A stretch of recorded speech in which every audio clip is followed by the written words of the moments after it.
Hello everyone. Storage classes पे already मैं 2 videos बना चुका हूँ। आप मेरे प्रीवियस वीडियो चेक कर सकते हैं। बेसिक इंट्रोडक्शन स्टोरेज क्लासेस की हम लोग कंप्लीट कर चुके हैं। Now we will dive deep into the topic और इम्प्लीमेंटेशन पॉइंट ऑफ व्यू से समझने की कोशिश करेंगे कि एग्जैक्टली काम कैसे हो रहा है। ठीक है, तो देखो भाई, हम ऐसे समझाएंगे आपको। हमारे पास ना 3 एरिया है मेन मेमोरी में, है ना। We have 3 areas in main memory. First area is static area, second is stack area, third is heap area. Static area में हमारे ग्लोबल और स्टैटिक वेरिएबल डिफाइन किए जाते हैं। मतलब उनकी मेमोरी एलोकेट कहाँ होगी? जब भी आपको ग्लोबल वेरिएबल डिफाइन करते हो या कोई स्टैटिक वेरिएबल डिफाइन करते हो तो उनकी मेमोरी कहाँ एलोकेट होगी? स्टैटिक एरिया में इंप्लीमेंट होगी। ठीक है, ऐसे ही जो हमारे लोकल वेरिएबल हैं उनकी मेमोरी कहाँ एलोकेट होगी? स्टैक एरिया में होगी। और जब हम लोग डायनेमिकली मेमोरी एलोकेट करते हैं, जैसे मैलॉक, कैलॉक एंड सॉन, आपको याद आ रहा होगा, मैंने अच्छे से समझाया था आपको। पॉइंटर्स की प्लेलिस्ट उठा के देखो। एम एलॉक बोलते हैं, सी एलॉक बोलते हैं ना। तो एम एलॉक से मेमोरी एलोकेट करते हैं तो मेमोरी कहाँ से आती है? यू कैन से कहाँ पे मेमोरी एलोकेट होती है? जब भी हमने एम एलॉक फंक्शन यूज किया रन टाइम पे और हम चाहते हैं कि मेमोरी एलोकेट करवाना, तो वो मेमोरी कहाँ से आएगी जी? हीप एरिया से आएगी, या यू कैन से हीप में मेमोरी एलोकेट होगी जब भी हम लोग मेमोरी डायनेमिकली एलोकेट करेंगे। ठीक है, आई थिंक ये सब चीजें आपको पता होंगी, बेसिक सी बातें हैं। ठीक है जी, तो ब्रॉडली मैंने क्या बताया आपको? मेन मेमोरी के हमने 3 टुकड़े करके रखे हुए हैं। पहला है स्टैटिक एरिया, दूसरा स्टैक एरिया और तीसरा हीप एरिया। थोड़ा अच्छे से बोले तो जो भी हम सी का प्रोग्राम रन कर रहे हैं ना, तो वो प्रोग्राम क्या है? जब एक्चुअली में वो एग्जीक्यूट होगा तो वो प्रोसेस बन जाता है। हम ऑपरेटिंग सिस्टम में आपको सब बताएंगे। तो प्रोसेस बन जाएगा तो हर एक प्रोसेस का अपना दायरा होता है, या you can say process address space होता है। जैसे सपोज कर लो ये मेन मेमोरी है, तो आजकल मल्टीटास्किंग ऑपरेटिंग सिस्टम चलते हैं, या you can say multiple processes run हो सकते हैं। Main memory multiple processes run हो सकते हैं। तो एक्चुअली में क्या होता है ना, हमने मेन मेमोरी के अंदर मल्टीपल प्रोसेसेस को रखा हुआ होता है। ठीक है, तो मल्टीटास्किंग का मतलब एक्चुअली या मल्टी प्रोसेसिंग का सॉरी, मल्टीटास्किंग पे ही आते हैं। ज्यादा मैं आपको कंफ्यूज नहीं करना चाहता, अलग अलग टर्म्स हैं जिसमें आप फिर कंफ्यूज हो जाओगे। तो ये जो अलग अलग टाइप्स के ऑपरेटिंग सिस्टम है ना, वो सब चीजें मैं आपको ऑपरेटिंग सिस्टम सब्जेक्ट में पढ़ाऊंगा। अभी आप लोगों को ज्यादा मैं कंफ्यूज नहीं करना चाहता। ठीक है जी, तो मल्टी प्रोग्राम्ड ऑपरेटिंग सिस्टम होता है, मल्टी प्रोसेसिंग ऑपरेटिंग सिस्टम होता है, मल्टीटास्किंग होता है, हैंड्स ऑन, ये सब डिफरेंट है। इन सब की कहानी डिटेल में मैं आपको ऑपरेटिंग सिस्टम में बताऊंगा। अभी के लिए रफली आप समझो, आज के डेट में मल्टीटास्किंग ऑपरेटिंग सिस्टम चलते हैं। थोड़ा थोड़ा आपको पता होगा, जैसे विंडोज है। तो मल्टीटास्किंग का मतलब ये नहीं होता कि मल्टीपल टास्क प्रेजेंट हम रन कर पा रहे हैं सिस्टम पे, है ना। तो वो तो डिपेंड करेगा, हमारे पास सीपीयू अगर एक है, ऐसे समझो आपका दिमाग एक है, तो आप एक बार में एक ही काम कर पाओगे। तो ऐसे ही सीपीयू अगर हम मानते हैं एक है, तो एक बारी में एक ही प्रोसेस को एग्जीक्यूट कर सकता है, मल्टीपल प्रोसेसेस को एग्जीक्यूट नहीं कर सकता। हाँ, बट आजकल बहुत कॉमन हो गया, dual core, core two duo processes आ रहे हैं हमारे पास, है ना, quad core, octa core and so on. तो वहां पे हम मल्टीपल प्रोसेसेस रन कर सकते हैं। बट जनरली जनरली सीपीयू एक रहता है। हम जो भी ऑपरेटिंग सिस्टम सब्जेक्ट में पढ़ेंगे, जो भी हमारे गेट के सिलेबस में है, तो हम एज्यूम करके चलेंगे सीपीयू एक है, तो एक बार में वो एक ही टास्क को एग्जीक्यूट कर सकता है। तो फिर मल्टीटास्किंग का बेसिक मतलब क्या होता है? मल्टीटास्किंग का बेसिक मतलब होता है मेन मेमोरी में हम लोग मल्टीपल टास्क रख पा रहे हैं या मल्टीपल प्रोसेसेस को स्टोर कर पा रहे हैं।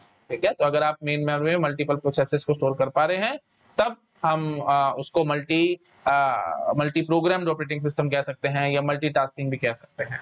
डिटेल हम आगे ऑपरेटिंग सिस्टम में पढ़ेंगे। मेन बात क्या है, सब कुछ छोड़ो, बस इतनी बात करो। अगर आपके पास मल्टीपल प्रोसेसेस मेन मेमोरी में है जनरली, जो कि काम चलता है, तो हर एक प्रोसेस का अपना एक दायरा होता है या प्रोसेस एड्रेस स्पेस होता है। जैसे ये मैंने मेमोरी दे रखी है प्रोसेस 1 को, है ना। मल्टीपल प्रोसेस होंगे मेमोरी में, ये दे रखी है मैंने प्रोसेस 2 को, ये दे रखी है प्रोसेस 3 को। अगेन ये सब डिपेंड करता है, कंटिन्यूअस मेमोरी एलोकेशन है या नॉन कंटिन्यूअस, ऐसे पेजिंग होगी तो फिर P1 का कुछ पार्ट यहाँ होगा, फिर कुछ पार्ट यहाँ होगा एंड सो ऑन।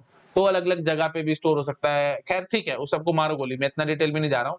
मैं आपको बेसिक पॉइंट समझाने की कोशिश कर रहा हूँ, उस पॉइंट पे मैं आना चाह रहा हूँ। देखो आराम से समझो। जो भी हमारे पास प्रोसेसेस हैं, मल्टीपल प्रोसेसेस मेन मेमोरी में है, तो हर एक प्रोसेस का एक प्रोसेस एड्रेस स्पेस होता है या एक दायरा होता है। जैसे सपोज कर लो ये जो हमारा P2 प्रोसेस है, उसका ये दायरा है। ठीक है, तो हमने ना यही पार्ट जो है मेन मेमोरी का, ये जो जो भी जहाँ पे हमारा प्रोसेस यू कैन से मतलब स्टोर था, क्योंकि जो हमने प्रोग्राम बनाया है ना, सी लैंग्वेज का प्रोग्राम बनाया है, वो प्रोसेस बनेगा मेन मेमोरी में, और तो अभी तो वो एग्जीक्यूट होगा, अदरवाइज तो एग्जीक्यूट हो नहीं सकता। तो प्रोग्राम और प्रोसेस में बहुत डिफरेंसेस होते हैं, वो सब मैं आपको ऑपरेटिंग सिस्टम में क्लियर करूंगा। अभी फिलहाल के लिए इतना होता है कि जो हमारे पास प्रोसेस एड्रेस स्पेस है ना प्रोसेस का, हमने उसके टुकड़े किए हैं, और वही टुकड़े मैंने आपको बता रखे हैं, 3 टुकड़े, स्टैटिक एरिया, स्टैक एरिया और हीप एरिया। ठीक है जी, स्टैटिक एरिया में क्या होगा जी, ग्लोबल या static variable, you can say global static variable की मेमोरी कहाँ एलोकेट होगी? स्टैटिक एरिया में। लोकल वेरिएबल की मेमोरी कहाँ एलोकेट होगी? स्टैक एरिया में, और डायनेमिकली जब आप मेमोरी एलोकेट करोगे तो उसकी मेमोरी कहाँ एलोकेट होगी, तो जब भी आपने डायनेमिकली मेमोरी एलोकेट करी है तो वो मेमोरी कहाँ एलोकेट होगी जाकर के, हीप एरिया में। ठीक है, और भी बहुत कुछ है, डिटेल है, ये सब चीजें एक्चुअली सब इंटरलिंकिंग है ना।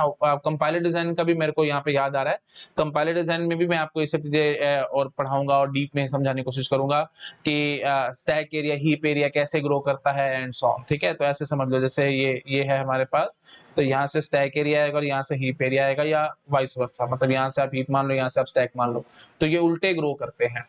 ठीक है, तो हमने पहले ही मेमोरी को डिवाइड करके नहीं रखा हुआ, क्योंकि कारण भी आप थोड़ा थोड़ा समझ पा रहे होगे। जैसे आप सपोज करो, मैं आपको रियल लाइफ एग्जांपल से समझाता हूँ, आपके पास बुक है ना, आपके पास कॉपी है। जब मैं ऑफलाइन क्लासेस में पढ़ाता था तो बच्चे ऐसे काम करते थे, कॉमन सेंस की बात है ना।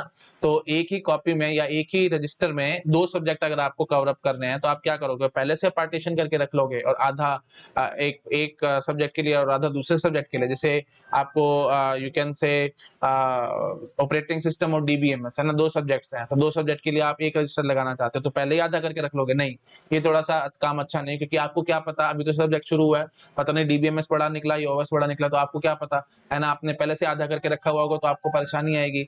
तो बेटर क्या है कि आप अब सीधा लिखना शुरू कर दोगे डीबीएमएस और उल्टा लिखना शुरू कर दोगे ऑपरेटिंग सिस्टम। समझ पा रहे हो, पहले पेज नंबर 1 से आप शुरू करोगे ऑपरेटिंग सिस्टम, और जो लास्ट पेज है वहां से शुरू करोगे डीबीएमएस। तो बस उल्टा, मतलब ऐसे यहाँ से ऐसे डीबीएमएस चलाओगे और यहाँ से आप ऑपरेटिंग सिस्टम चलाओगे। तो फायदा क्या होगा, जो जितनी मेमोरी चाहेगा या जो जितने पेजेस चाहेगा उसको आप उतने दे दोगे। तो ये थोड़ा सा कॉमन सेंस की बात है और अच्छा भी लगता है, तो यही कहानी हम यहाँ आपको बता रहे हैं। तो स्टैक ऐसे ग्रो करता है और हीप ऐसे ग्रो करता है, ये उल्टा समझ लो, हीप ऐसे ग्रो कर रहा है, स्टैक ऐसे ग्रो कर रहा है, एंड सो ऑन। ठीक है, थोड़ा थोड़ा आपको समझ में आ रहा होगा। तो जिसको जितनी मेमोरी चाहिए होगी वो ले लेगा, एंड सो ऑन।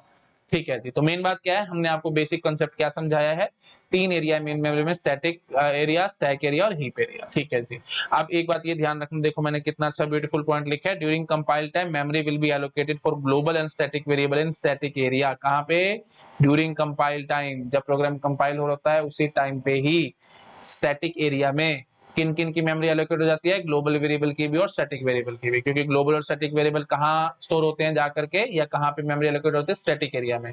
तो स्टैटिक एरिया में कंपाइल टाइम पे ही, जब प्रोग्राम कंपाइल हो रहा है उसी टाइम पे ही मेमोरी एलोकेट हो जाएगी, किस किस की, ग्लोबल वेरिएबल की भी और स्टैटिक वेरिएबल की भी। आई थिंक आप समझ पा रहे होंगे। अच्छा आगे देखो भाई, ड्यूरिंग रन टाइम, प्लीज ध्यान रखना, during run time memory will be allocated for local variable in run time stack. ठीक है, तो रन टाइम स्टैक बनता है ना, जहाँ पे हम लोग फंक्शन कॉल होता है, नेक्स्ट लाइन का एड्रेस, एक्टिवेशन रिकॉर्ड, ये थोड़ा थोड़ा मैंने आपको बता रखा है।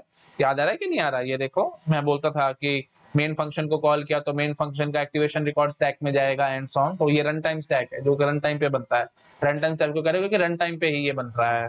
ठीक है जी, तो आप देखो हमने क्या लिखा है, during run time memory will be allocated for local variables in run time stack. जो भी आप लोकल वेरिएबल बनाते हो अपने प्रोग्राम के अंदर, जिनकी स्टोरेज क्लास ऑटोमेटिक रहती है, तो वो सब लोकल वेरिएबल की मेमोरी कब आती है, रन टाइम पे आती है। बहुत इंपॉर्टेंट पॉइंट है, प्लीज ध्यान रखना। ठीक है, ग्लोबल वेरिएबल और स्टैटिक वेरिएबल, इनकी मेमोरी कंपाइल टाइम पे ही एलोकेट हो जाती है, लेकिन जो लोकल वेरिएबल होते हैं आपके फंक्शन के, उन सब की मेमोरी कहाँ पे एलोकेट, वो कब एलोकेट होती है, रन टाइम पे। और कहाँ पे एलोकेट होती है, रन टाइम स्टैक के अंदर एलोकेट होती है। यही मैंने लिखा हुआ है, during run time memory will be allocated for local variable in run time stack. ठीक है, आई थिंक आप समझ पा रहे होंगे। थोड़ा थोड़ा वैसे मैंने आपको पहले बता भी रखा है ना, आप इसको नोट डाउन करो, फिर मैं थोड़ा सा और आगे बढ़ता हूँ। नोट डाउन कर लो इसको फटाफट, कर लिया। ठीक है जी, अब देखो आगे, अब मैंने आपको एक क्वेश्चन दिखाया ताकि आप चीजों को समझ सकें, ताकि आप चीजों को प्रॉपर विजुअलाइज भी कर सकें। आई थिंक विजिबल ही होगा सबको, है ना। थोड़ा बड़ा करता हूं तो मेरे ख्याल एक स्क्रीन पे आ रहा, नहीं आ रहा, चलो छोड़ो। हाँ ठीक है, ये आई थिंक विजिबल होगा सबको। हाँ जी, तो जब हम प्रोग्राम कंपाइल कर रहे होंगे तो ये देखो प्लीज ध्यान रखना, इस टाइप के क्वेश्चन में आपको बहुत सारे भी कराऊंगा। सारा कुछ फिगर पे डिपेंड करेगा, जिसने जितनी अच्छी और जितनी ब्यूटीफुल फिगर बना ली उतनी जल्दी इस प्रोग्राम के आंसर निकाल पाएगा, अदरवाइज वो कहीं ना कहीं फंसेगा। तो प्लीज बहुत ज्यादा ध्यान रखना, बहुत ध्यान से, बहुत आराम से इनकी पहले फिगर बनानी होती है। ठीक है जी, तो इंटीजर एक्स क्या है, ग्लोबल वेरिएबल है। तो लो जी, ये एज्यूम कर लेना ये आपका स्टैटिक एरिया हो गया मेन मेमोरी के अंदर। ठीक है जी, स्टैटिक एरिया। तो स्टैटिक एरिया में आपने x के लिए 2 बाइट मेमोरी एलोकेट कर दी। अच्छा जी, फिर f फंक्शन है स्टैटिक इंट a, तो a की मेमोरी भी साथ साथ एलोकेट हो गई। अच्छा जी, उसके बाद फिर जो भी प्रोग्राम था वो सब चलता रहेगा। कोडिंग वोडिंग मैंने नहीं लिखी है, सिर्फ just to save the time आपको सिर्फ समझाना चाह रहा हूँ।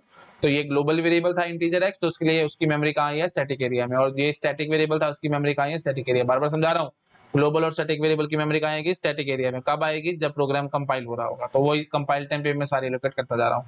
अब आए जी इंटीजर भी, ये क्या है जी, लोकल वेरिएबल है फंक्शन एफ का, तो जब फंक्शन एफ एग्जीक्यूट हो रहा होगा रन टाइम पे मेमोरी एलोकेट होगी बी की, अभी तक मेमोरी इसकी एलोकेट नहीं होगी, तो अभी सिंपली हम कंपाइल करते जा रहे हैं, प्रोग्राम आगे आगे बढ़ते जा रहे हैं। इंटीजर जेड नजर आया, ठीक है जी, जेड कैसा है, ग्लोबल वेरिएबल है, आपको नजर आ रहा है किसी भी फंक्शन के स्कोप के अंदर नहीं है, तो जेड के लिए भी मैं 2 बाइट मेमोरी एलोकेट कर दूंगा, ठीक है जी।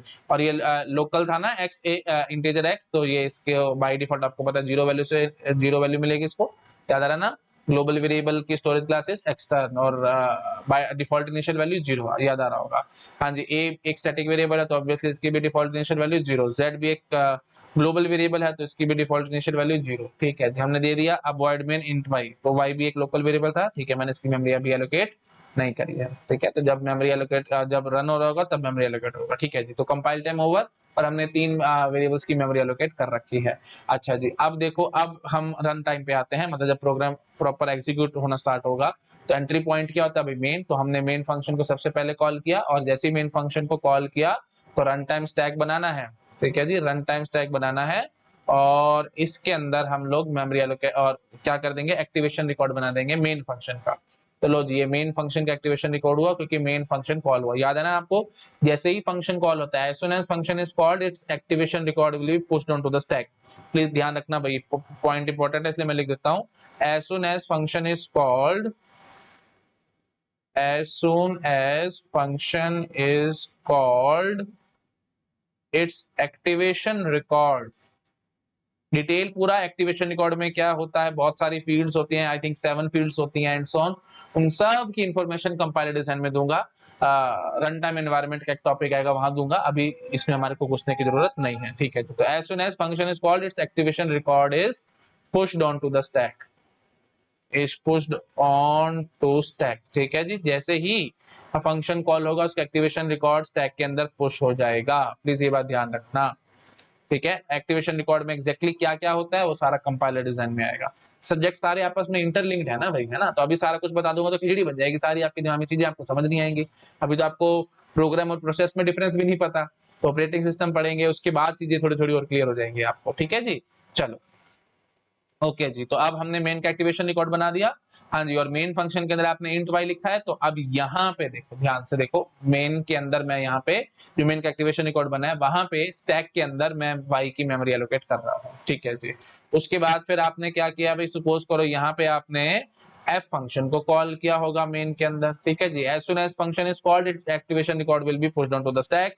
नेक्स्ट लाइन का जो भी एड्रेस होगा वो हम यहाँ पे पुश कर देंगे मेन के अंदर, मतलब यहाँ एक्टिवेशन रिकॉर्ड में लिख देंगे कि सपोज करो लाइन नंबर 10 पे वापस आना है, ठीक है, तो लाइन नंबर 10 पे, ये लाइन नंबर 10 है, नेक्स्ट जो भी लाइन है, एफ फंक्शन को कॉल करने के बाद लाइन नंबर 10 है तो हम लाइन नंबर 10 यहाँ पे स्टोर कर देंगे, ठीक है जी। एफ फंक्शन को कॉल किया तो एफ फंक्शन का एक्टिवेशन रिकॉर्ड बनेगा, है ना, एफ फंक्शन का एक्टिवेशन रिकॉर्ड बनेगा, यहाँ पे स्टैटिक इंट ए, इसकी तो मेमोरी आप ऑलरेडी एलोकेट करके बैठो, इसको तो आपको दोबारा करना नहीं है।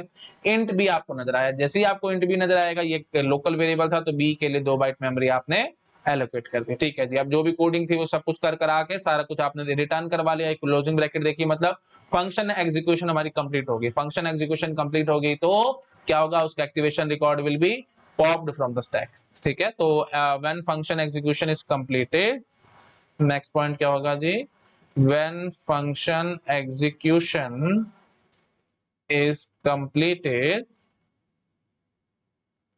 its activation record will be popped from the stack,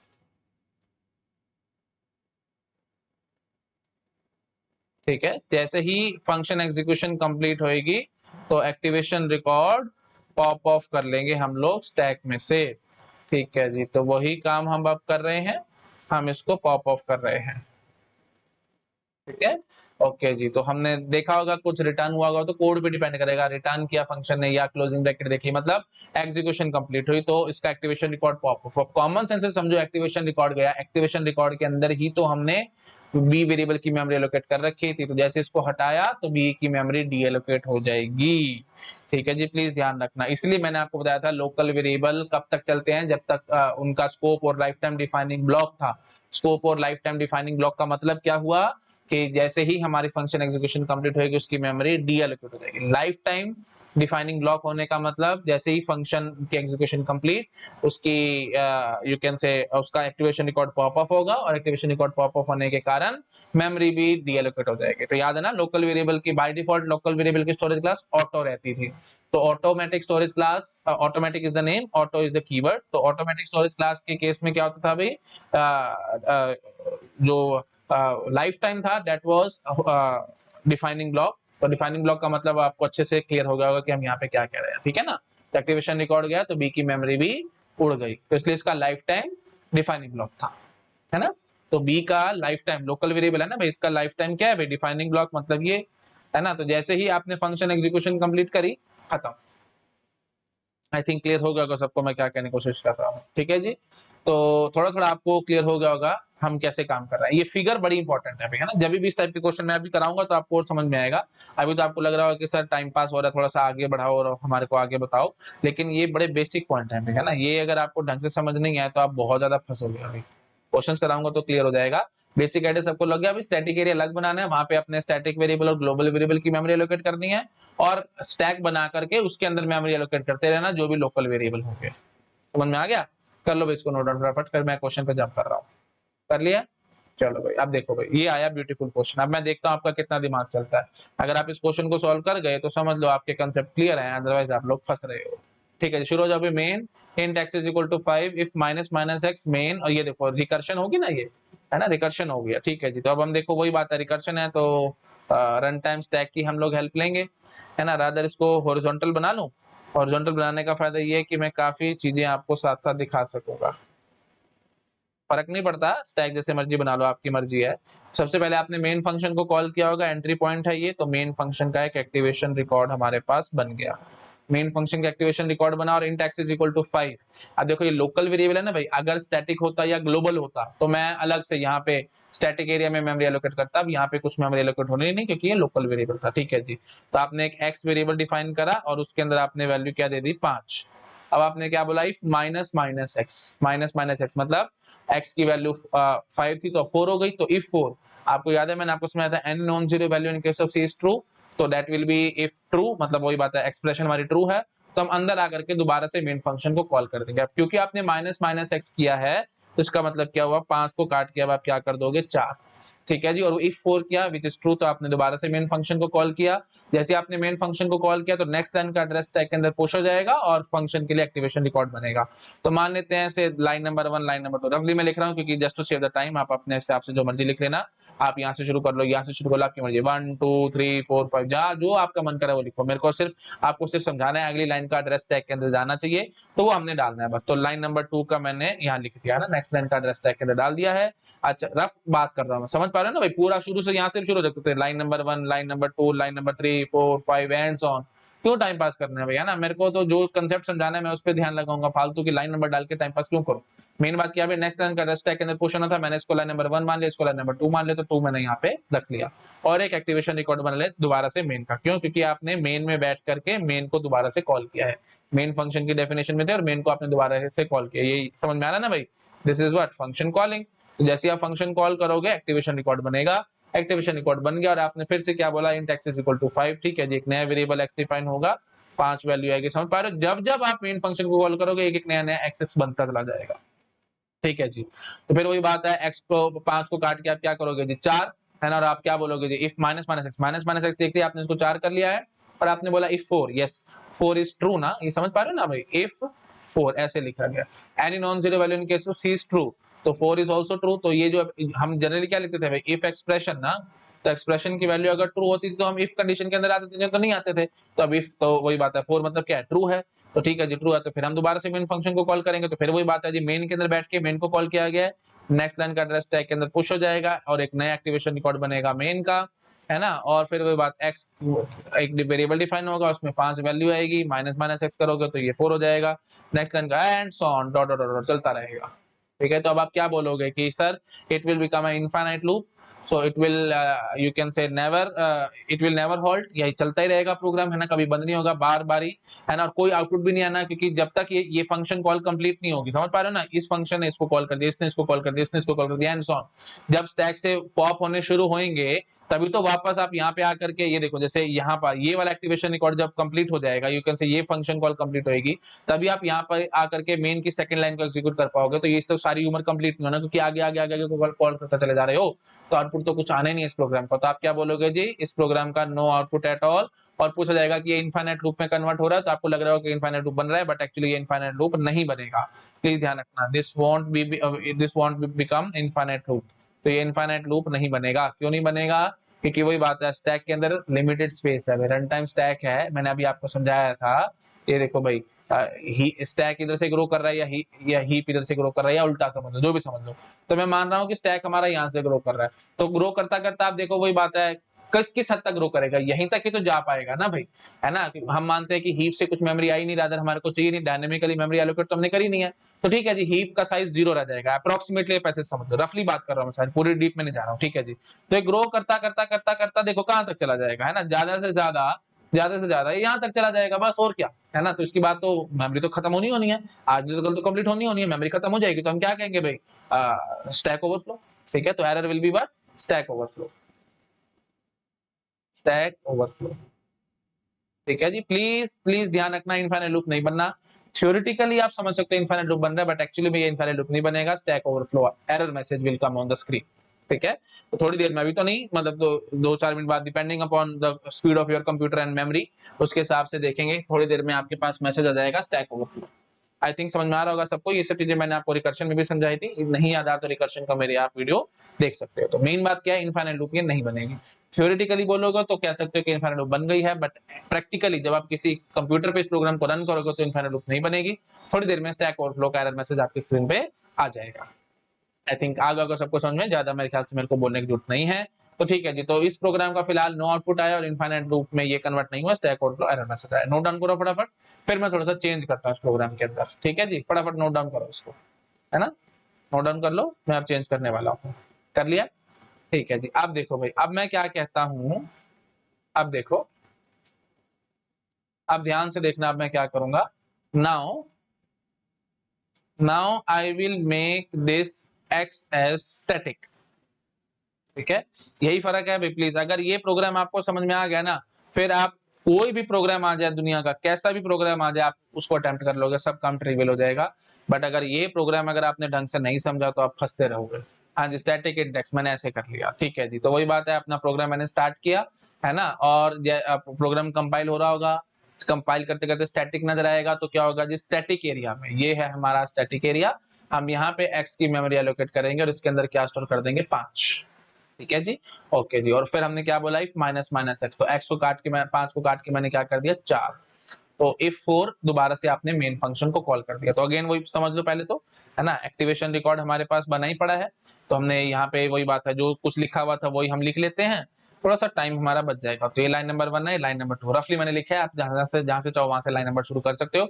मेरा मेन एम है भाई, इस वापस कंट्रोल आना है यहाँ पे, है ना, तो नेक्स्ट लाइन पे कंट्रोल आना है ना मेन के बाद, तो वही मैंने लिखा है, ठीक है जी। तो मैंने लाइन नंबर 2 डाल दिया, 5 को काट के मैंने 4 कर था। अब ये देखो प्लीज, एक्स की मेमोरी अब यहाँ एलोकेट मत कर देना, क्यों, क्योंकि ये अगर लोकल वेरिएबल होता, मेन का लोकल वेरिएबल होता, तो रन टाइम स्टैक में इसकी मेमोरी एलोकेट होती, बट ये तो हमारे पास स्टैटिक वेरिएबल है। बार बार समझा रहा हूँ, ग्लोबल और स्टैटिक वेरिएबल, उनकी मेमोरी रन टाइम स्टैक में, यहाँ पे मत दे देना भाई, अलग से एरिया बनाना, स्टैटिक एरिया वहां पे देना। हाँ, और अगर लोकल वेरिएबल होगा तो उनकी मेमोरी आप यहाँ दोगे स्टैक के अंदर, ठीक है जी। तो ये जो है स्टैटिक वेरिएबल है, तो ऑब्वियस ही बात है, इसका स्टैटिक एरिया में मेमोरी एलोकेट होगी, this is your static area, ठीक है जी। तो अब यहाँ से हटाओ भाई एक्स को, यहाँ से हमारा कोई मतलब नहीं है इसका, ठीक है जी, एक्स को हटाओ यहाँ से। हाँ जी, तो हमने static index is equal to 5 लिखा, ये बन गया। उसके बाद फिर इफ माइनस माइनस एक्स, तो हमने क्या बोला जी, इफ 4, हमने क्या बोला है जी, इफ 4, हाँ जी। तो फिर और फिर वापस आपने मेन फंक्शन को कॉल कर दिया, हाँ जी। तो फिर इफ 4 इज ट्रू ना, 4 इज ट्रू, तो वही बात है, आप मेन फंक्शन को दोबारा से कॉल करोगे, नेक्स्ट लाइन का स्टैक के अंदर जाएगा और मेन फंक्शन कॉल हो गया। समझ पा रहे हो। मेन के अंदर बैठ करके ये मेन फंक्शन की डेफिनेशन जो एक्टिवेशन रिकॉर्ड जो हमने बनाया है, पहले क्या हुआ, सबसे पहले मेन फंक्शन कॉल हुआ, उसका एक्टिवेशन रिकॉर्ड बन गया। हमने static int x equal to 5 लिखा, तो स्टैटिक एरिया में x की वैल्यू 5 दे दी, minus minus x, if minus minus x, तो माइनस माइनस एक्स तो 5 को काट के हमने 4 कर दिया है।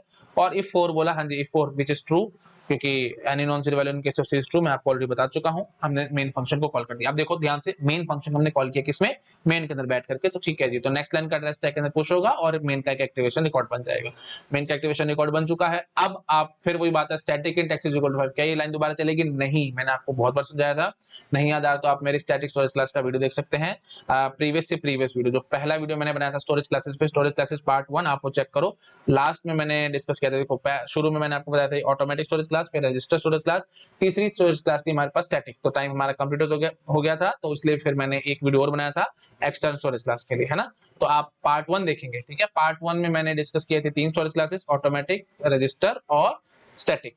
तो ऑटोमेटिक रजिस्टर शुरू की 2 छोड़ देना, आखिरी स्टोरेज क्लासेस एक्सटर्नल देख लेना, उसमें आपको सारा याद आ जाएगा, सॉरी स्टैटिक देख लेना, उसमें आपको सारा याद आ जाएगा।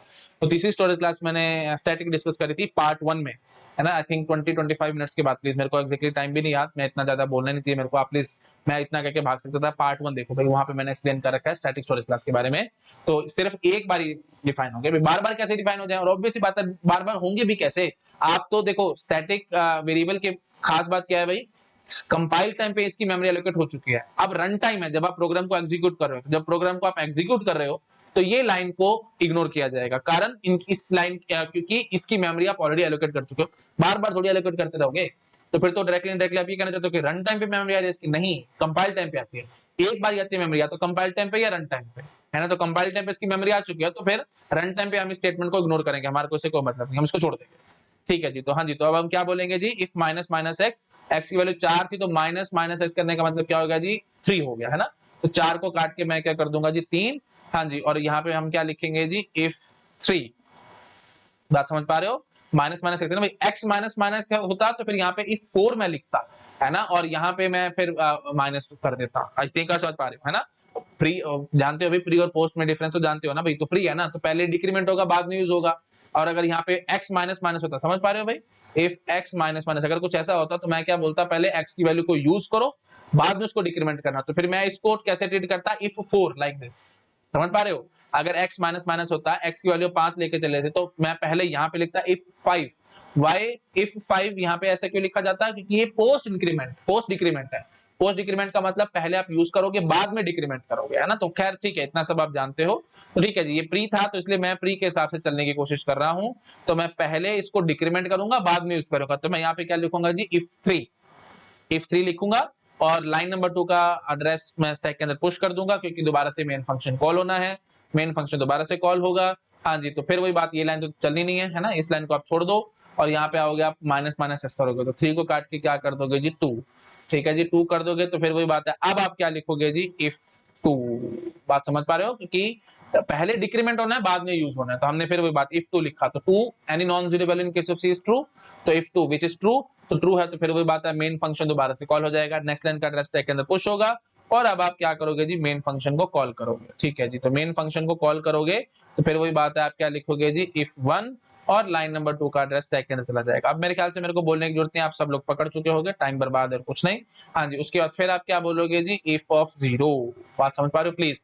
इफ ऑफ 1 आपने कर लिया था, लाइन नंबर 2 का एड्रेस आपने स्टैक के अंदर डाल दिया, क्योंकि आपने दोबारा से मेन फंक्शन को कॉल कर दिया था। हाँ जी, तो फिर वही बात है, ये लाइन तो चलनी नहीं है, और आप क्या बोलोगे जी, माइनस माइनस 1 या माइनस माइनस एक्स, एक्स की वैल्यू क्या हो चुकी थी जी, 1। हाँ जी, तो फिर आप क्या बोलोगे जी, हाँ जी, इफ माइनस माइनस एक्स, तो फिर वही बात है, एक्स क्या बन जाएगा जी, 0। तो फिर क्या बोल रहे हैं आप, इफ 0। इफ 0 मतलब क्या हुआ भाई, कंडीशन हमारी फॉल्स हो गई, है ना। Any non zero value in case of C is true, 0 is false. तो इफ 0, 0 इफ 0 मींस फॉल्स, तो फॉल्स है, तो वही बात है, ये सब कुछ एग्जीक्यूट होना ही नहीं है।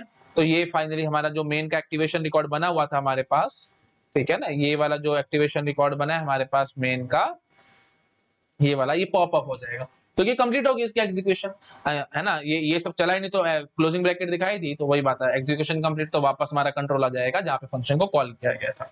ठीक है जी, तो ये हमारा activation record pop of 2 line number 2 पे आएंगे और हम क्या कराएंगे जी, प्रिंट एफ एक्स कराएंगे। अब प्लीज बहुत ज्यादा ध्यान रखना, यहाँ पे गलती नहीं होनी चाहिए। एक्स को आप जब प्रिंट कराओगे, एक्स क्या है भाई, ये देखो स्टैटिक एरिया में जाकर के देख के आओगे, क्या है जी, 0 है। तो ठीक है जी, हम इसको पॉप ऑफ करेंगे, है ना। और पॉप ऑफ करने से पहले प्रिंट एफ करवाना था, तो आपके पास आउटपुट आएगा 0, और 0 आने के बाद क्लोजिंग ब्रैकेट देखते ही हमने इसको पॉप ऑफ कर लिया। ठीक है जी, फिर वही बात, ये पॉप ऑफ हो चुका है, तो मतलब मेन फंक्शन की हम वैल्यू कैलकुलेट कर चुके हैं, तो फिर वापस इधर आएंगे, है ना, और यहाँ से देखेंगे लाइन नंबर 2 पे आएंगे। हाँ जी, लाइन नंबर 2 पे आए, हमने देखा प्रिंट परसेंटेज एक्स, एक्स तो वही बात है भाई, 0 बैठा है, तो आपने 0 दोबारा से प्रिंट करवाया, और क्या बोला जी, हमारी क्लोजिंग ब्रैकेट आ चुकी है, तो हमने इस फंक्शन को अभी पॉप ऑफ कर दिया। ठीक है जी, उसको फिर दोबारा से अब देखो यहाँ पे आएंगे हम लोग, लाइन नंबर 2 चलाएंगे, एक्स की वैल्यू प्रिंट कराएंगे, एक्स की वैल्यू क्या है जी, 0 है, आपने 0 प्रिंट कराई, है ना। 0 प्रिंट कराने के बाद activation record will B popped of, क्योंकि ये क्लोजिंग ब्रैकेट दिख चुकी है। ठीक है जी, F4 इधर आगे हम, है ना, और यहाँ पे लाइन नंबर 2 का एड्रेस हमने डाला हुआ था, लाइन नंबर 2 पे प्रिंट एफ एक्स करवाया, एक्स की वैल्यू क्या आएगी जी, 0। ठीक है जी, 0 आने के बाद हम क्या करेंगे जी, हम अपना इस एक्टिवेशन रिकॉर्ड को भी पॉप ऑफ कर देंगे ना, क्योंकि हमारा ये क्लोजिंग ब्रैकेट थी। ठीक है जी, फाइनली हमारा सब कुछ कंप्लीट हो गया, तो 4 0 हमारे पास स्क्रीन पे प्रिंट हो जाएंगे। आराम से देखो भाई, ये गेट में आया हुआ क्वेश्चन है, इसलिए मैंने आपको कराया है। तो आउटपुट विल बी 4 0। कंफ्यूजन बच्चों को ये आती है 5 0 आएंगे या 4 0 आएंगे या 3 0 आएंगे, ऐसे ही आपको एग्जाम में नजर आ रहा होगा। और ये भी ऑप्शन नजर आ रहा होगा 5 4 3 2 1 0, है ना, ऐसे भी नजर आ सकता है। तो ऑप्शन में आपको दे देता हूँ भाई, इस क्वेश्चन के लिए ऑप्शन क्या बनाऊंगा, सबसे बेस्ट ऑप्शन तो ये देखो 4 जीरोस होगा, बी ऑप्शन होएगा जी 5 जीरोस, सी ऑप्शन होएगा जी 5 4 3 2 1 0, और डी ऑप्शन होएगा जी 5 4 3 2 1। ऐसे करके ऑप्शन दे सकते थे, सारे मिलते जुलते ऑप्शन है, काफी सारे बच्चे गलतियां करेंगे। Option A will be correct, that is 4 times 0। Please आपको समझ में आ रहा होगा कैसे 4 टाइम्स 0 हमारे पास आया है।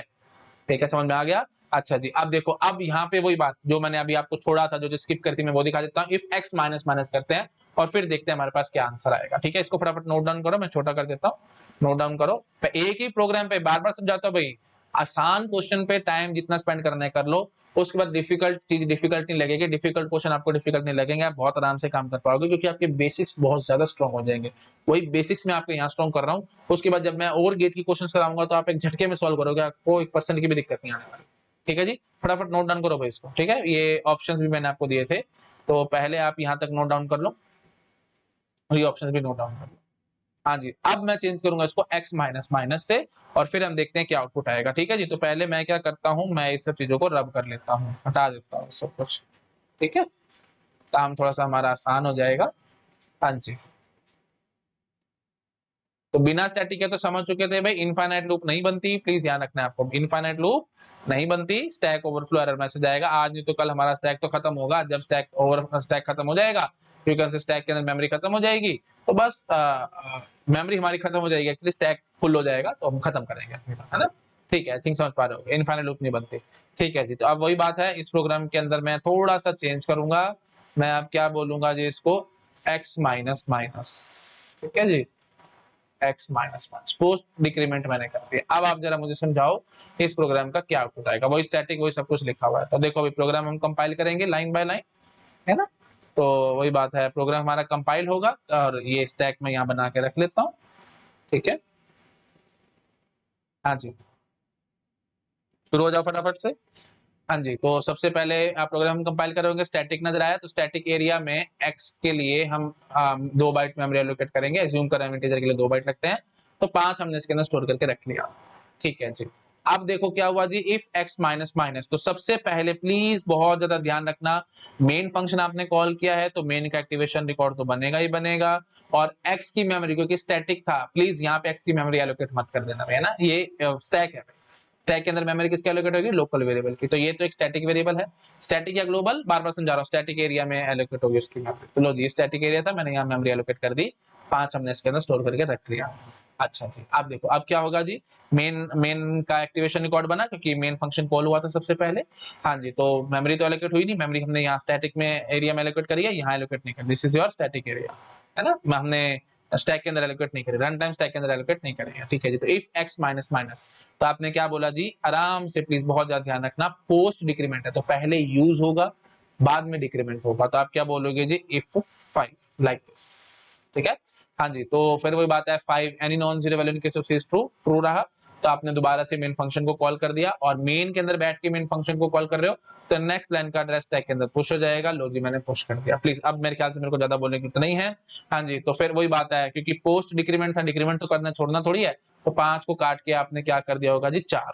ठीक है, अब बाहर लिखो, यहाँ लिखता हूँ 4, आपने 5 को काट के 4 कर दिया। थोड़ा विजिबिलिटी में दिक्कत है इसलिए मैंने बाहर लिख दिया, आप समझ पा रहे हो। ठीक है, 4 कर दिया। अच्छा जी, फिर आप बोलोगे जी, फिर दोबारा से वही बात है, अब आप क्या बोलोगे जी, if 4 x minus minus, again post decrement था तो फिर वही बात है, यहाँ पे 4 चलेगा, लाइन नंबर 2 यहाँ पे पुश हो जाएगा, है ना, और 4 को काट के हम क्या कर देंगे जी 3। फिर हम क्या लिखेंगे जी इफ 3। अब मेरे ख्याल से फ्लो बन गया होगा आपको हम कैसे काम कर रहे हैं, है ना। फिर वही बात है, 3 को काट के क्या कर देंगे जी 2। फिर हम क्या बोलेंगे जी इफ 2, है ना, और लाइन नंबर 2 चला जाएगा। फिर हम क्या बोलेंगे जी इफ 1, लाइन नंबर 2 चला जाएगा, है ना। और फिर वही बात है, 2 को काट के हमने 1 किया होगा, है ना, और फिर 1 को काट के इफ 1 हमने चलाया था, है ना। तो ये देखो 2, जब इफ 2 था, है ना, थोड़ा सा मैं सीक्वेंस यहाँ पे बिगड़ गई है, जस्ट टू सेव टाइम मैं ऐसे कर रहा था, आप आई थिंक समझ पा रहे होगे। जब आपने इफ 2 चलाया था तो इफ 2 का मतलब क्या था जी, यहाँ पे 2 माइनस माइनस ऐसा कुछ चला होगा ना, तो फिर वही बात है, यहाँ पे हम 1 कर चुके होंगे। अब फिर वही बात है, अब 1 था तो फिर हमने इफ 1 चलाया और 1 माइनस माइनस मतलब x माइनस माइनस किया होगा, तो फिर x ये 0 हो जाएगा। ठीक है जी, फिर अब हम क्या बोलेंगे जी इफ 0, है ना, लाइन नंबर 2 का एड्रेस स्टैक के अंदर, अच्छा सॉरी, इफ 0 हम कॉल करेंगे 0, तो 0 माइनस माइनस होगा, तो मतलब ये क्या बन जाएगा जी -1। ठीक है, प्लीज बहुत ज्यादा ध्यान रखना, यहीं पे मिस्टेक होती है। एक्चुअली पता है क्या है, जब मैं माइंड में अपने प्रोग्राम चला रहा था ना, तो मुझे लग रहा था पोस्ट करेंगे ना तो 5 जीरोस आएंगे, प्री किया था तो 4 जीरोस आए थे, पोस्ट करेंगे तो 5 जीरोस आएंगे, लेकिन एक्चुअली 5 जीरो नहीं आ रहे हैं, -1 के अकॉर्डिंग आएगा आंसर। ठीक है, अब देखो जब मैं कंपाइल कर रहा हूँ, रन कर रहा हूं, तो मेरे को एक्चुअली समझ में आ रहा है, क्योंकि वही बात है, माइंड से कई बार मिस्टेक हो जाती है। तो गेट एग्जाम में जल्दबाजी से अपने आप से कुछ करने नहीं बैठ जाना, इंट्यूशन ये आ रही हो तो ऐसा हो जाएगा वैसा हो जाएगा, ऐसा नहीं करना। प्लीज थोड़ा सा पेशेंस के साथ प्रोग्राम को रन करना है, उसके बाद आंसर निकालना, जल्दबाजी में आंसर मत निकालना। ठीक है, समझ में आ गया। हाँ जी, तो प्लीज ऐसे भी याद रखना, देखो आप प्रोग्राम जब रन कर रहे होगे ना, अगर आपको चेक करना है तो आप इस तरह से चेक करेंगे। देखो इफ 5 लिखा था, मतलब 5 माइनस माइनस, तो ठीक है जी, आपने 5 को काट के 4 कर दिया था। पोस्ट डिक्रीमेंट है ना भाई, वही बात है, पोस्ट डिक्रीमेंट है तो पहले यूज करेंगे बाद में डिक्रीमेंट करेंगे, तो 5 को मैंने यूज कर लिया और फिर बाद में डिक्रीमेंट कर दिया, 4 कर दिया। ठीक है जी, तो फिर मैंने लिखा इफ 4, तो मतलब वही बात है, 4 माइनस माइनस था, इफ 4 माइनस माइनस था, तो इसका मतलब क्या हुआ, आपने 4 माइनस माइनस को आपने 4 ही मान के चला, बट डिक्रीमेंट तो करना था तो आपने 3 करा। फिर इफ 3 था तो फिर वही बात है, आपने 3 को काट के 2 कर दिया था। फिर जब 2 हुआ तो 2 को काट के आपने 1 कर दिया, 1 था तो 1 को काट के आपने 0 कर दिया, और जब 0 कर तो 0 को काट के आपने -1 कर दिया। एक एक डिक्रीमेंट कर रहे हो आप लोग, है ना। हाँ, तो मेन बात क्या भाई, इफ 0 माइनस माइनस था तो आप लिखो, इमेजिन क्या करोगे यहाँ पे 0, है ना, तो ऐसे समझो भी। देखो इफ 0 माइनस माइनस था तो आप इसको एग्जैक्टली मानोगे क्या, if 0 and any non zero value in case of C is true but 0 is false, तो 0 फॉल्स है तो फिर यहाँ पे ये फॉल्स हो चुका है, इसलिए फिर मैंने लाइन नंबर 2 यहाँ पे नहीं लिखना, फिर फॉल्स हो चुका है, तो वही बात है, क्योंकि मेन फंक्शन दोबारा कॉल ही नहीं हुआ, है ना। तो इफ के अंदर यहाँ पे हमारा कंट्रोल ही नहीं गया। क्लोजिंग ब्रैकेट देखी हमने, क्लोजिंग ब्रैकेट देखी तो हमने फंक्शन एग्जीक्यूशन कंप्लीट हो गया, तो एक्टिवेशन रिकॉर्ड हमने पॉप ऑफ कर दिया। ठीक है जी, तो फिर वही बात, अब लाइन नंबर 2 पे आओगे, प्रिंटफ परसेंटेज x, x की वैल्यू क्या है जी -1, प्लीज ध्यान रखना x की वैल्यू -1 है, तो एक बार आप -1 प्रिंट कराओगे, इसको पॉप ऑफ करोगे, क्योंकि ये कंप्लीट हो चुका है। फिर वही बात है, इफ 2 पे वही वाला हमारा मेन फंक्शन पे दोबारा से कंट्रोल आएगा, लाइन नंबर 2 पे आएंगे हम लोग, लाइन नंबर 2 क्या बोल रहे हैं जी, x को प्रिंट करा तो अगेन -1। ठीक है, अब वही बात है, हर बारी -1 आएगा, तो यहाँ से भी -1 आएगा, यहाँ से भी -1 आएगा, और यहाँ से भी -1 आएगा, तो टोटल 5 बारी -1 आ रहा है। प्लीज ध्यान रखना, प्री डिक्रीमेंट था तो 4 बारी 0 आया था, पोस्ट डिक्रीमेंट है तो 5 बारी -1 आएगा। प्लीज रटने वाली बात नहीं है, सिर्फ समझाने की कोशिश कर रहा हूँ, जल्दबाजी में आपसे मिस्टेक ना हो, इसलिए मैंने आपको ढंग से समझा दिया। It is very very very important program, जितने स्टार बनाना है उतने स्टार बना लो, बहुत अच्छा क्वेश्चन है ये, काफी बारी घुमा फिरा करके गेट एग्जाम में यही कंसेप्ट यूज हुआ है, इसलिए मैंने आपको ये प्रोग्राम कराया है। ठीक है जी, प्लीज नोट डाउन कर लो इसको, फिर मैं आगे बढ़ूंगा। और मैंने वो सब लिखा नहीं है, रफली मैंने काम किया था, ये मेन का एक्टिवेशन, ये भी तो मेन का एक्टिवेशन रिकॉर्ड है, तो यहाँ लिख लेना अपने हिसाब से मेन। ठीक है जी, तो रादर मैं ना इसी को कॉपी करके लाता हूँ, थोड़ा सा यहाँ पे अब हम टेक्निकल काम करेंगे, है ना, थोड़ा टेकी बनना चाहिए हमारे को भी, है ना। तो लो जी, मैं अब आपको दिखाता हूँ, लो जी कॉपी करते जाते हैं, ये सभी मेन के ही एक्टिवेशन रिकॉर्ड हैं। ठीक है जी, तो ये वाला भी मेन का ही है। ठीक है, आई थिंक आप समझ पा रहे होंगे, है ना। हाँ जी, तो बेसिक पॉइंट थे, आपको क्लियर हो गया है। तो बहुत ज्यादा ध्यान रखना भाई, इस तरह के मिस्टेक आपसे कभी भी जिंदगी में नहीं होनी चाहिए। तो सीक्वेंस में चलाना है ना, मैं तो बीच में शायद थोड़े से सीक्वेंस में थोड़ा टाइम बचाने के लिए मैंने सीक्वेंस को इधर कर दिया था, बट आप प्रॉपर सीक्वेंस में चलाएंगे गेट एग्जाम में। if 5 लिखना है, 5 लिखने के बाद 5 को काट के 4 करना है, फिर if 4 को कॉल करना है, फिर 4 को काट के 3 करना है, एंड सोना से चलाना है। कभी भी मिस्टेक नहीं होगी, नहीं तो 100 क्या 110% आप मिस्टेक करके आओगे, और बहुत सारे बच्चे 5 जीरो पे टिक लगा के आ जाएंगे या 4 जीरो पे टिक लगा के आ जाएंगे, एंड सो। ठीक है, प्लीज बहुत ज्यादा ध्यान रखना इस टाइप के क्वेश्चन का। ठीक है जी, चलो भाई नोट डाउन कर लो, फिर मैं नेक्स्ट पेज पे जंप कर रहा हूँ। नोट डाउन करो फटाफट, कर लिया? चलो नेक्स्ट देखो भाई। हाँ जी, this is again very very good question, इसको भी हम बहुत ध्यान से बहुत आराम से करने की कोशिश करेंगे। ठीक है जी, तो एक ही स्क्रीन पे कोशिश करता हूँ मैं सारा आ जाए। आ तो गया है भाई, आई थिंक विजिबल भी होगा सबको। ठीक है, लो जी, तो हाँ यहाँ पे क्लोजिंग ब्रैकेट ही है, तो यहाँ तक मैंने रख दिया। आई थिंक पूरा आ गया एक स्क्रीन पे, आप नोट डाउन कर सकते हैं इस फंक्शन को, है ना, इस प्रोग्राम को पूरा नोट डाउन कर सकते हैं। हम इस प्रोग्राम का आउटपुट निकालने की कोशिश करेंगे। तो the main idea here will be what, कि आप वही बात है अपना फंक्शन स्टैक के अंदर पुश करेंगे। नो डाउट प्लीज थोड़ा सा प्रोग्राम को विजुअलाइज करने की कोशिश करो। हम यहाँ पे रिकर्शन का यूज कर ही नहीं रहे हैं, है ना, बट वही आपको पता है जब भी फंक्शन कॉल होगा तो उसका activation record will be posted on to the stack. ये मैं आपको 1 लाख एक बार बता चुका हूं, है ना, अभी थोड़ी देर पहले भी बताया था। तो मैंने वहां पे रिकर्शन का नाम तो नहीं लिया था। तो रिकर्शन हो या ना हो, हमेशा जैसे फंक्शन कॉल होता है उसका एक्टिवेशन रिकॉर्ड स्टैक के अंदर पुश हो जाता है। जो भी लोकल वेरिएबल होंगे उनकी मेमोरी हमारे पास स्टैक के अंदर एलोकेट होगी, रन टाइम स्टैक के अंदर एलोकेट होगी। जो भी ग्लोबल या स्टैटिक वेरिएबल होगी उनकी मेमोरी स्टैटिक एरिया में एलोकेट होगी। बस इस बात का ध्यान रखना है, प्रोग्राम बड़ा आसान है, आप एक झटके में कर जाओगे, नहीं तो फंसोगे फंसोगे। और फिगर बार बार समझा रहा हूं, फिगर ढंग से बनाने नहीं तो मिस्टेक हो जाएगी। चलो अब स्टार्ट करते हैं ना, अपना स्टैक बनाते हैं, वर्टिकल स्टैक बना लेते हैं क्योंकि जगह हमारे पास है प्रॉपर। तो चलो अभी शुरू करते हैं, है ना। हाँ जी, तो ठीक है, सबसे पहले क्या कॉल होगा, ऑब्वियसली बात है मेन फंक्शन कॉल होगा। तो मेन फंक्शन कॉल हुआ तो लो जी, मैंने मेन का एक एक्टिवेशन रिकॉर्ड बना लिया। अच्छा, पहले ना हम क्या करते हैं, प्रोग्राम को स्कैन कर लेते हैं, और जो भी हमारे को स्टैटिक या ग्लोबल वेरिएबल नजर आते हैं फटाफट से उनकी पहले मेमोरी स्टैटिक एरिया में एलोकेट कर लेते हैं। लो जी, ये हो गया हमारा स्टैटिक एरिया। ठीक है, this is your static area, और यहाँ पे फटाफट से मेमोरी एलोकेट कर लेते हैं जो जो हमारे को नजर आ रहे हैं। देखो भी प्रोग्राम को स्कैन कर लो फटाफट, यही तरीका है, गेट एग्जाम में भी ऐसे फॉलो करना है आपको, है ना। हाँ जी, प्रोग्राम को देख लो भी फटाफट से, कहीं कोई स्टैटिक कहीं कोई स्टैटिक, हाँ ये रहा एक स्टैटिक वेरिएबल है, static int y is equal to 10। ठीक है जी, तो सबसे पहले आप इस y की मेमोरी एलोकेट करोगे 2 बाइट, एज्यूम करोगे जो 2 बाइट का है, तो मैंने उसके अंदर 10 स्टोर करके रख लिया। बाइट्स को मारो गोली, 4 बाइट 10, 4 बाइट है 2 बाइट है, जो भी इंटीजर उसको मारो गोली। मेन बात आप उसके अंदर बस 10 स्टोर करके रख लो, ज्यादा टेक्निकल मत करो। ठीक है जी, तो 10 हमने स्टोर करके रख लिया, y के लिए मेमोरी एलोकेट कर ली। कितनी बाइट मेमोरी एलोकेट है उसको मारो गोली। रियली प्रोग्राम है वो सब रिक्वायर्ड नहीं है, रिक्वायर्ड होता तो मैं सारी कहानी बोलता आपके साथ, बट छोड़ो उसको। ठीक है, तो y के अंदर हमने 10 स्टोर करके रख लिया, स्टैटिक था इसलिए। ठीक है जी, चलो अब शुरू हो जाओ फटाफट।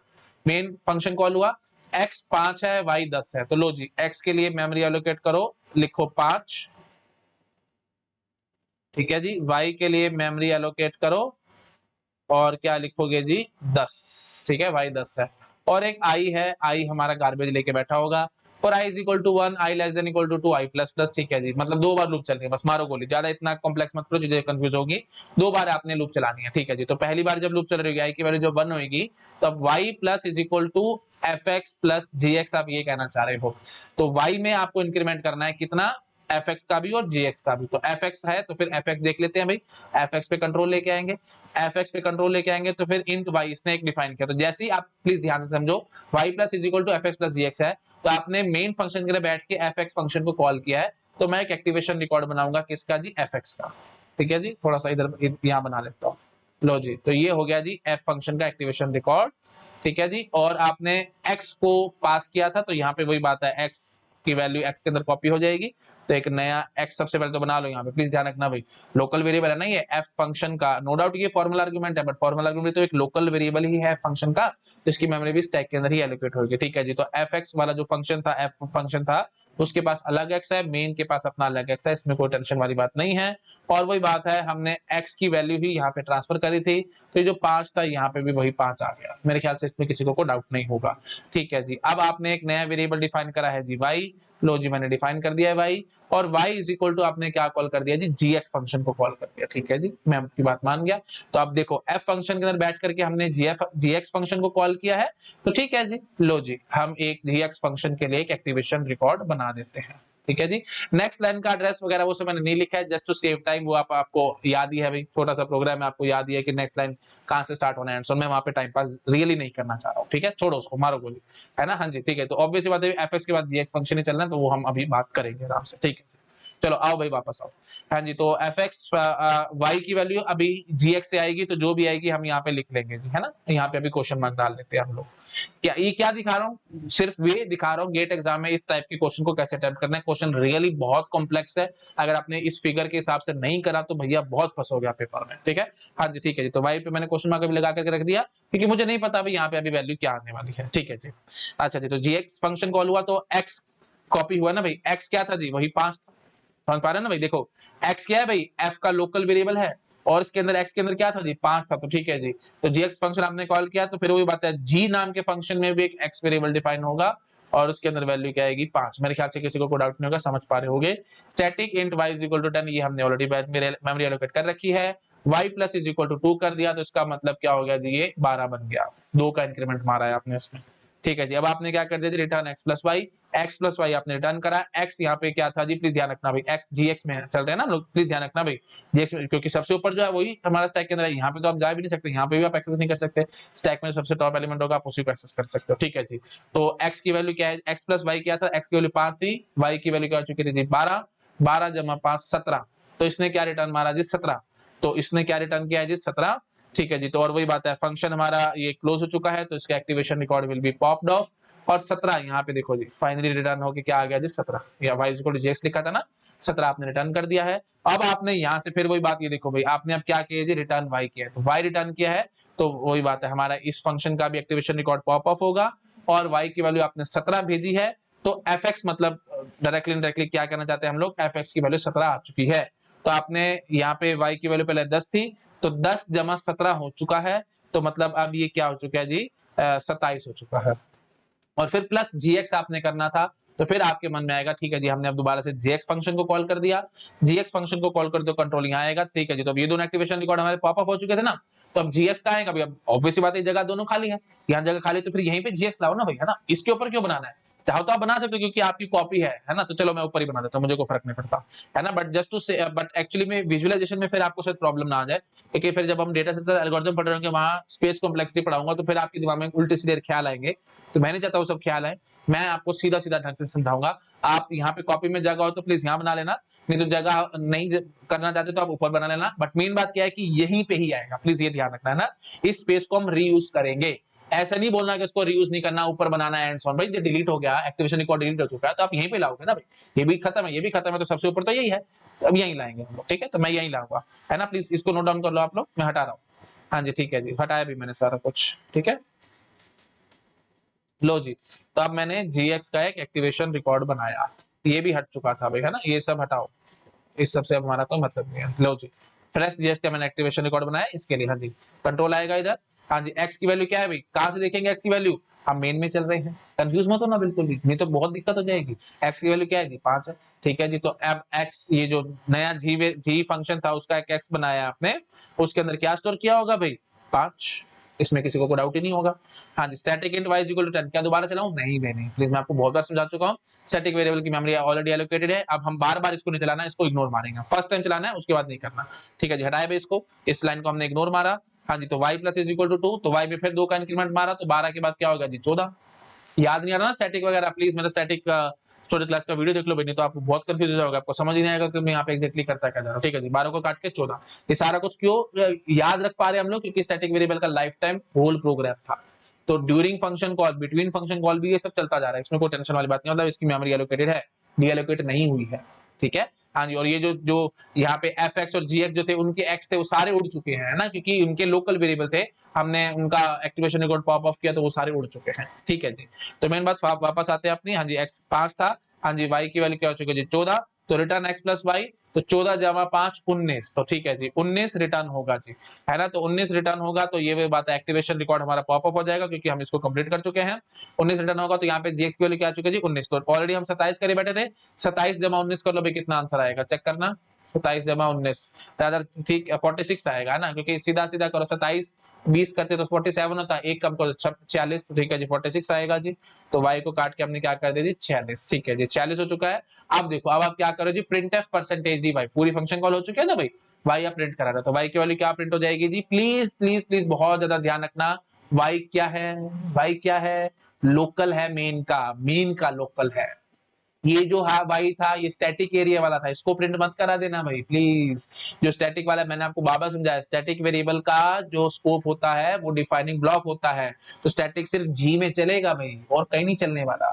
जब आप वाई प्रिंट कराओगे तो मेन का बाय डिफॉल्ट आपको पता भी, मैंने आपको आप प्रीवियस वीडियो देखो, मैंने वहां पे ग्लोबल वेरिएबल्स के बारे में जब आपको पढ़ा रहा था तो मैंने आपको समझाया था लोकल भी है ग्लोबल भी है, सेम नाम है, तो प्रायोरिटी किसको मिलती है, लोकल को, ग्लोबल को प्रायोरिटी नहीं दी जाती। तो ठीक है जी, हमारे को कोई टेंशन ही नहीं है यहाँ पे। वाई आपको लग रहा होगा कि ग्लोबल, ग्लोबल तो है नहीं एक्चुअली, तो स्टैटिक वेरिएबल है, तो इसका तो स्कोप ही नहीं है, तो मतलब इसका स्कोप जो है वो सिर्फ डिफाइनिंग ब्लॉक है, लाइफ टाइम इसका होल प्रोग्राम का है ना। नो डाउट आपको लगेगा कि सर ये वाई भी है ये वाई भी है, तो किसको प्रायोरिटी देनी है भाई, कोई टेंशन वाली बात नहीं है, हम किसको प्रायोरिटी देंगे, अपने लोकल को देंगे, है ना। हमेशा आप अपने घर वालों को प्रायोरिटी देते तो बाहर वालों को प्रायोरिटी नहीं देते, तो वही बात है, ये लोकल बैठा था इसी को प्रायोरिटी देनी है, तो वाई को प्रिंट कराना है, तो फाइनल आंसर हमारे पास क्या आएगा जी 46। तो ये आउटपुट आया अभी तक हमारे पास।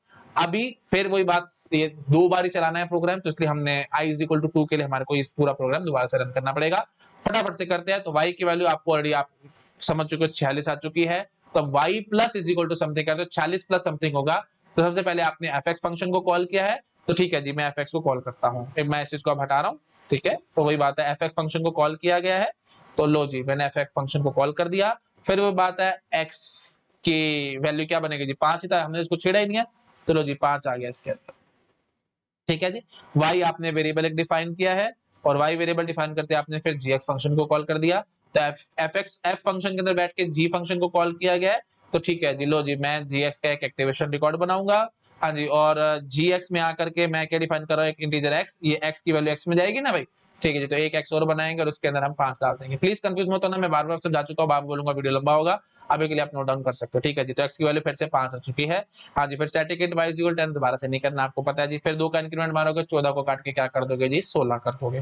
रिटर्न x प्लस y, तो 16 जमा 5 क्या हो गया जी 21, 21 इसने रिटर्न मारा, तो y की वैल्यू क्या आ गई जी 21, इसका हमने ये एक्टिवेशन रिकॉर्ड पॉप ऑफ किया, ठीक है जी।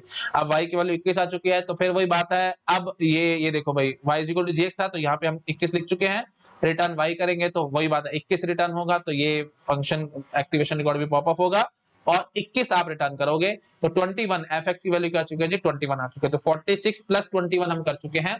तो बताओ भाई कितना आंसर आएगा भाई, ये है ना वही बात है, 40 जमा 20 करते तो कितना आता जी 66 आता, प्लस 1 67, ठीक है जी। तो इसको काट के मैंने क्या कर दिया जी 67 कर दिया, 67 कर दिया। तो फिर वही बात है, अब gx कॉल होगा तो gx को कॉल करो, ठीक है। तो अब gx कॉल करोगे तो कहाँ एक्टिवेशन कोड बनेगा, यहीं पे, बार बार समझा रहा हूँ भाई, यहाँ पे पेन चलवा देने लगो, यहाँ बनेगा। ये दोनों तो हम ऑलरेडी पॉप ऑफ करने का मतलब क्या, मेमोरी फ्री हो चुकी है, हटाओ इसको, है ना, इसको भी हटाओ, ठीक है जी। और हम यहाँ पे gx फंक्शन को कॉल कर रहे हैं, लो जी gx फंक्शन को कॉल करेंगे तो फिर वही बात है जी, x की वैल्यू यहाँ पे कॉपी हो रही है ना भाई, ये x कौन सा था जी, वही अपना मेन वाला x था, हाँ जी। तो फिर वही बात है 5 यहाँ पे आ गया, gx में 5 आ गया, ठीक है जी। तो x की वैल्यू 5 लिख ली, बात समझ पा रहे हो। gx x क्या है भाई, मेन का x है ना भाई, x मेन का क्या है 5 है, आपने तो उसको पूरे कोड में छेड़ा ही नहीं है, 5 ही आपने वैल्यू ट्रांसफर करी, तो x ये जो x है, ये x इसके अंदर क्या आई भी 5 ही आई, तो gx जो फंक्शन हमने कॉल किया था, तो x वेरिएबल हमारे पास था, उसके अंदर हम 5 ही ले आए, इसमें किसी को कोई डाउट नहीं होगा। फिर वो बात y इज इक्वल टू 10 ये हमने करना ही नहीं है, y plus is equal to 2 करना है, तो 16 ये 18 हो गया, ठीक है जी।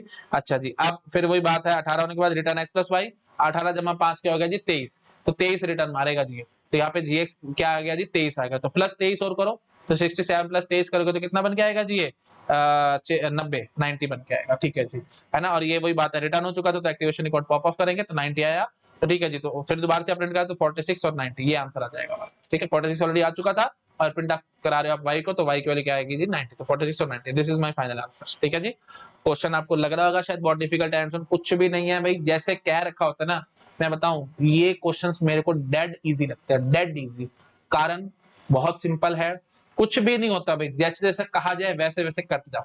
द ओनली थिंग इज, आप ये गेट एग्जाम में ऐसे क्वेश्चन क्यों आ रहे हैं, आपकी पेशेंस टेस्ट करने के लिए, आप में कितनी पेशेंस है, आपने जरा सी भी पेशेंस को लूज किया, जरा सी जमा घटा की यहाँ पे मिस्टेक करी, तो फंस जाओगे। बेटर है तो बेस्ट वे क्या है, lots and lots of practice करो, जितनी प्रैक्टिस कर सकते हो उतनी प्रैक्टिस कम है। इन टाइप के क्वेश्चंस की आपको प्रैक्टिस करनी है, बस जैसे जैसे कहा जाए वैसे वैसे स्टैक बनाते जाओ, वैसे वैसे वैल्यू डालते जाओ, कुछ करने की जरूरत ही नहीं है अभी, डेड इजी क्वेश्चंस है। आई थिंक समझ में आ रहा होगा सबको मैं क्या कहने की कोशिश कर रहा हूँ। हमेशा हमेशा इन टाइप के क्वेश्चन को सॉल्व करने के लिए फिगर बनानी है, फिगर बना करके आपको काम करना है, ठीक है। और बेसिक कंसेप्ट माइंड में होने चाहिए, स्टैटिक कैसे चलता है, ग्लोबल कैसे चलता है, लोकल कैसे चलता है, एंड सो ऑन, ठीक है जी। चलिए ठीक है, आराम से इसको नोट डाउन करो, फिर हम नेक्स्ट क्वेश्चन पे जंप करते हैं। रादर मेरे ख्याल से टाइम ज्यादा हो गया, तो नेक्स्ट क्वेश्चन में नेक्स्ट लेक्चर में कवर कराऊंगा। देख लेते हो, वैसे छोटा क्वेश्चन है तो करा दूंगा ना, बड़ा क्वेश्चन है, गेट का क्वेश्चन है, मैं इसको नेक्स्ट लेक्चर में कवर कराऊंगा। नोट डाउन कर लो भाई यहाँ तक, ठीक है। चलिए ठीक है, okay, thank you so much, bye bye.